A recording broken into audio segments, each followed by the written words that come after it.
കൊല്ലം കോട്ടയ്ക്കകത്ത് മകന്റെ മർദ്ദനമേറ്റ് ചികിത്സയിലായിരുന്ന അമ്മ മരിച്ചു. ദ്രൗപതിയാണ് മരിച്ചത്. ഈ മാസം 16-നായിരുന്നു സംഭവം. മകൻ പ്രമോദ് പോലീസ് കസ്റ്റഡിയിലാണ്. ദിലീപ് ദേവസ്യ വിശദാംശങ്ങളുമായി. എന്താണ് സംഭവം ദിലീപ്?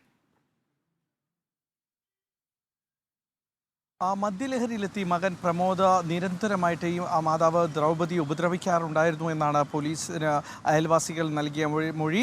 ഈ അമ്മയെ മർദ്ദിച്ച കേസിനായിരുന്നു നിലവിൽ ഇപ്പോൾ ഈ മകൻ പ്രമോദ് റിമാൻഡിൽ കഴിയുന്നത്. സാമ്പത്തികത്തിന് വേണ്ടിയിട്ട് ആണ് ഇവർ അമ്മയെ മർദ്ദിക്കുന്നു എന്നായിരുന്നു പോലീസിന് നൽകിയ മൊഴി. ഇതിനെ തുടർന്ന് ചികിത്സയിൽ മർദ്ദിച്ചത് 16-ാം തീയതി ഈ പ്രമോദിൻ്റെ മർദ്ദനമേറ്റ് ചികിത്സയിലായിരുന്ന ദ്രൗപതിയാണ് ഇന്ന് രാവിലെ മരണപ്പെട്ടത്. തുടർന്ന് പോലീസ് ഇപ്പോൾ ഈ കേസ് മർദ്ദനം മാറ്റി ഇപ്പോൾ കൊലക്കുറ്റത്തിന് കേസെടുത്തിട്ടുണ്ട്. എന്തായാലും ഈ കേസിൽ പോലീസ് കൂടുതൽ കാര്യങ്ങൾ ചോദിച്ചറിയുന്നുണ്ട്. കാരണം ഈ മകൻ്റെ പീഡനം സഹിക്കവയ്യാതെ മാതാവ് പരാതി നൽകിയിരുന്നില്ല. തുടർന്ന് അയൽവാസികളായിരുന്നു ഈ പരാതി നൽകിയത്. ഗുരുതരമായി പരിക്കേറ്റ ഇവർ അയൽവാസികളുടെ പരാതിയെ തുടർന്ന് പോലീസ് എത്തിയാണ് ആശുപത്രിയിലേക്ക് മാറ്റിയത്. ചികിത്സയിലായിരുന്ന ഇവർ ഇന്ന് രാവിലെയാണ് മരിച്ചത്. ഈ പ്രതിയായ പ്രമോദ് ഇപ്പോഴും റിമാൻഡിലാണ്. നികേഷ.